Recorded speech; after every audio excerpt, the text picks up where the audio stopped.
Life is truly mysterious and unpredictable, capable of surprising us when we least expect it. And death, often considered final, can hide unexpected and shocking secrets.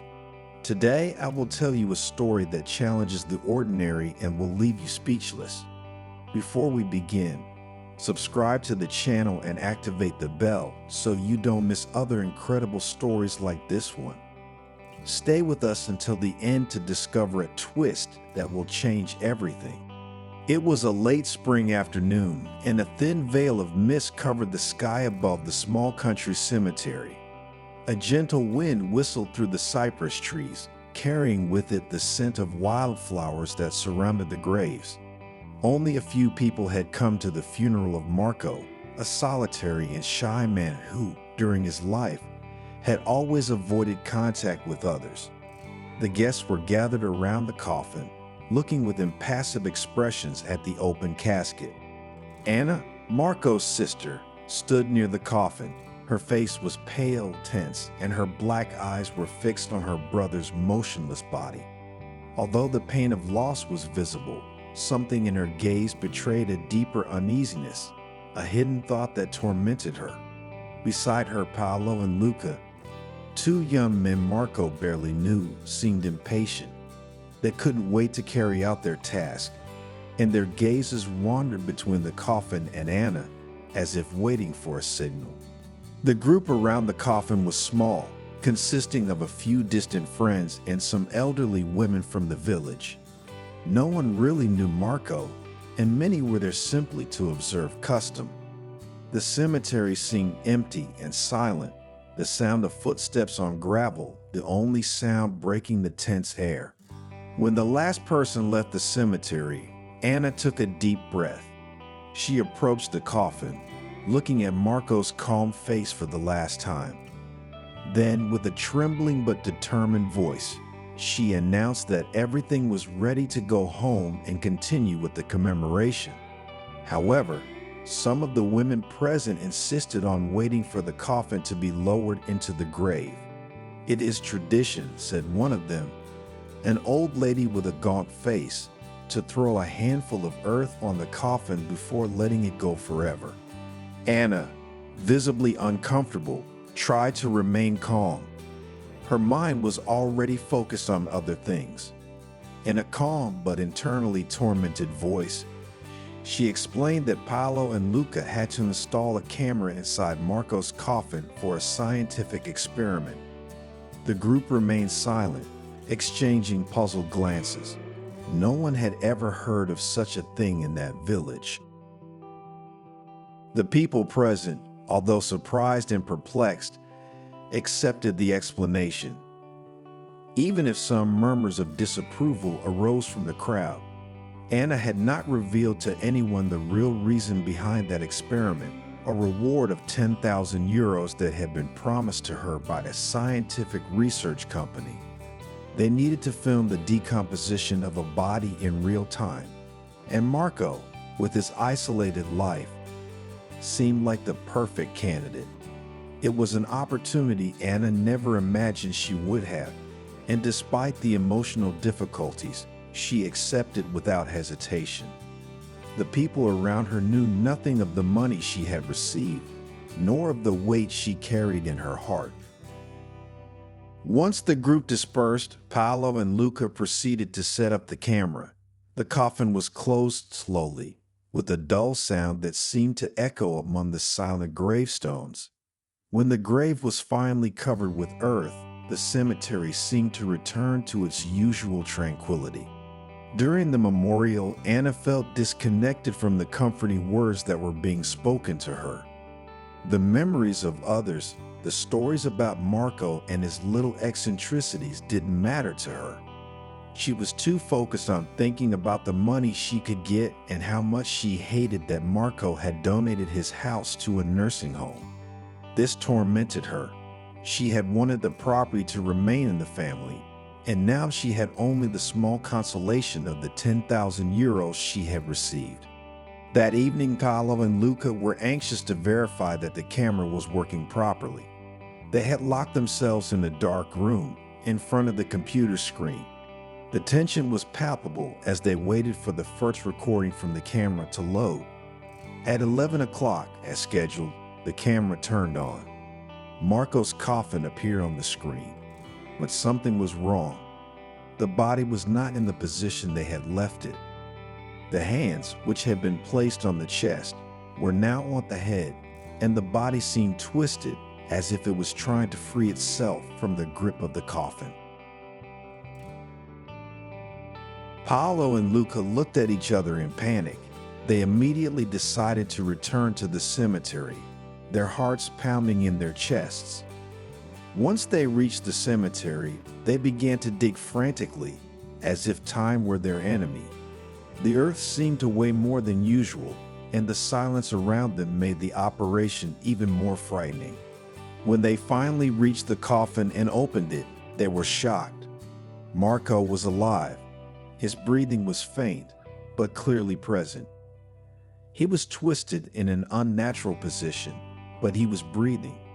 Paolo and Luca were left breathless for a moment, unable to comprehend the extent of what was happening. Terror turned into urgency, and they immediately called for help. Marco was taken to the hospital, where he received the necessary treatment. When he woke up, Marco told a story that no one could have imagined. That day, before he was declared dead, Anna had visited him at his home. She had insisted on having some jewels that Marco had inherited from their father.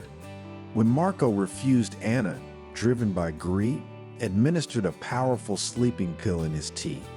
She hoped he would fall into a deep sleep, allowing her to search for the jewels without any problems.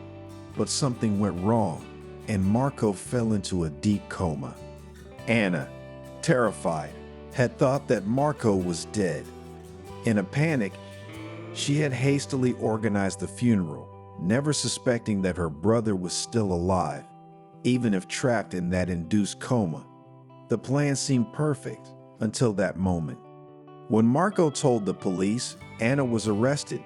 Despite the gravity of his actions, Marco, deep down, did not want his sister to suffer too severe a punishment. Perhaps in his grief, he wanted to believe that she too could have a second chance, just like him. Thanks to his persistence, Anna received a reduced sentence, although the weight of what she had done would accompany her for the rest of her life. After fully recovering, Marco made an important decision. He decided to donate the precious family jewels, the ones Anna wanted so much, to a charity that supported children with cancer. For him, those material goods no longer had any value. He understood that true wealth was not owning precious objects, but living a life full of meaning. He retreated to a simple life, devoting himself to fishing, a passion he had always cultivated, but which, until that moment, he had never considered as an escape from his loneliness. Now, with the wind caressing his face and the calm water before him, he found a peace he had never known. Every day was a new gift, and Marco no longer took anything for granted. Every time he cast his line into the water, he thought about the second chance he had been given, how lucky he was to still be alive. His days passed in a newfound serenity, made of silence and small moments of reflection. The gentle waves of the lake in front of which he went almost every morning hypnotized him. The birdsong accompanied him as he cast the hook, and Marco finally felt at peace. There were no more worries related to material goods, nor family conflicts that tormented him. He had understood that life, with its difficulties and surprises, had granted him a second chance, and he did not want to waste it. Months passed and Marco had built a routine made of simplicity and dedication. He had also decided to dedicate himself to helping those in need. Every week he went to a small hospital near his town, where he visited sick children. The money he earned from selling his jewelry wasn't just an act of charity. For Marco, it was a way to give meaning to that life that, for a moment, had slipped out of his hands. The children loved listening to the stories that Marco told them. stories of incredible adventures, of distant seas, of pirates and hidden treasures. In their eyes shone a light of hope, and Marco felt that, although his life had been marked by deep pain, he had now finally found a purpose. It was no longer material goods that defined his happiness, but the ability to give a smile and a little comfort to those who needed it. One day, while he was in the hospital for his usual visit, a little girl named Sarah asked him to tell her a story that was different from the usual ones. "I don't want to hear about pirates today," she said with a sweet smile. "Tell me a story about a miracle." Marco stopped, taken aback by the request. His mind raced back in time to that day when he had opened his eyes in the coffin, still alive. Perhaps, he thought, the miracle Sarah was talking about was his very life. Marco began to tell a simple and delicate version of his story, adapting it to the young ears of the little girl. Once upon a time, there was a man who had lived a difficult life, always alone, always sad. One day, that man fell asleep and everyone thought he would never wake up again. But something extraordinary happened while he was sleeping. Someone up there in the stars decided that his time had not yet come. So after a long time, the man woke up and understood that life had given him a second chance to do good. Sarah listened attentively, and when Marco finished, she smiled at him and said, "Maybe that someone who decided to wake him up is the same one who watches us every day." Those words touched Marco's heart deeply. He smiled, stroked the little girl's head, and promised that he would come back to visit her soon. That evening, as he sat on his porch, watching the sunset reflect on the water, Marco found himself reflecting on what Sarah had said. Maybe, he thought, there really was a reason life had given him that second chance.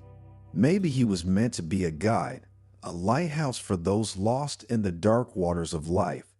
Sarah, with her soft, reassuring voice, had always told him that everything happens for a reason, and maybe it was time to embrace that concept. The evening breeze was light, carrying the salty scent of the water and the sound of gently rustling leaves. As Marco stared out into the distance, he felt a sense of peace fill his heart. Life had taken so much from him, but at the same time it had given him the opportunity to reflect, to grow, and above all, to start over. He was no longer the man tormented by the past, by loneliness, or by the greed of those around him. As he reflected on these things, his mind went back to Sarah, his little friend, who had made him think. Maybe Sarah was right, Marco thought. Maybe life had given him this second chance so he could be a guide to others, to those who had lost their way. Maybe there was something bigger at work after all, something Marco had yet to fully understand. At that moment, a small boat passed in front of him, silent, pushed only by the slow movement of the waves. Marco observed the man on board, an elderly fisherman who, like him, seemed to find peace in the immensity of the lake. It was a simple image, but incredibly powerful. That man seemed to be completely in harmony with the world, without worries or anxieties, just present in the moment. Marco slowly rose from his chair and decided it was time to act. If fate had given him a second chance, then he would do everything he could to live it to the fullest. But this time, not alone. He headed toward the small village. His idea is now clear. He would begin to teach the young people fishing, not only as a craft, but as a way to find inner peace. He knew that many, like him, were tormented by the problems of life and sought an escape. Sarah had often spoken to him in the hospital about how important it was to pass on what she had learned from life. There were no schools or lessons to teach resilience, patience, and the ability to accept change. But fishing could be a perfect vehicle for this type of teaching. It was an activity that required calm, dedication, and above all, the ability to wait without anxiety for the result. That same evening, Marco began to plan. He would offer free lessons to the village youth, creating a small fishing group. It wasn't just about catching fish, but about capturing the awareness and tranquility that nature could offer. It would be his way of giving back, a way of thanking life for that second chance. In the days that followed, word of Marco's project spread quickly. The young people of the village were intrigued by this man who, once so solitary, now wanted to share his knowledge. Some of them, who had grown up with little more than the constant noise of modernity, found in Marco's proposal an opportunity to rediscover something simpler and truer. Others, however, saw in fishing a way to get away from everyday problems, family tensions, or the stress of work. The first lesson took place on a Sunday morning. Marco showed up at the lake, holding old fishing rods that he had saved over the years, tools that carried with them stories and memories. The boys were waiting for him on the shore, a little nervous but curious to know what awaited them. Marco, with his characteristic calm, began to talk to them not only about how to cast a line, but about how every gesture, every weight, could teach them something precious. Fishing, he said, is not just a matter of patience. It's learning to be present, to let life flow like the waves, accepting that sometimes you won't catch anything. But even when the fish don't come, there's always something to learn. As time went by, his lessons were no longer just about fishing. They were moments of reflection in which Marco shared his story, his mistakes, and the lessons he had learned. He never revealed all the details of what had happened with Anna, but he made his young students understand the importance of not letting greed, hatred, or regret overcome them. Life, he often said, is too short to waste chasing what we cannot carry with us. One day, Sarah showed up at the lake. They hadn't seen each other for weeks, and Marco was surprised but happy to see her. She was better. "So how's your master fisherman project going?" she asked him with a smile. Marco just smiled. "Okay, I think I still have a lot to learn too, but it's a good start." Sarah looked at him for a moment, then said, "You know, Mark, I never told you this, but I think you're exactly where you should be. There are few men who have your wisdom, and even fewer who are willing to share it." Marco looked at her fondly. It was true, life had given him a second chance, and this time he wasn't going to waste it. What had started as a simple fishing project had turned into something much deeper. He had become a mentor, not only to the young people of the village, but to himself as well. He had finally found his place in the world, a place where he could live in peace, helping others do the same. That evening, as the sun set over the lake and the sky turned orange and pink, Marco felt a deep gratitude. Life had shown him that even in the darkest moments, there was always a light ready to guide you out of the darkness.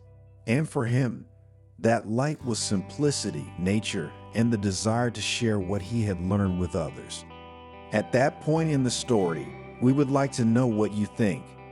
Do you think Anna deserved a greater punishment, or that Marco was right to be merciful? Write it in the comments. Also, we invite you to like, subscribe to the channel, and activate the bell to support us. A year later, Paolo and Luca decided to review the recordings of the experiment. They were astonished when they discovered that every night, at the same time, the camera captured a light shadow moving around the empty coffin. Perhaps it was a sign that life, even after death, can reserve unexpected surprises.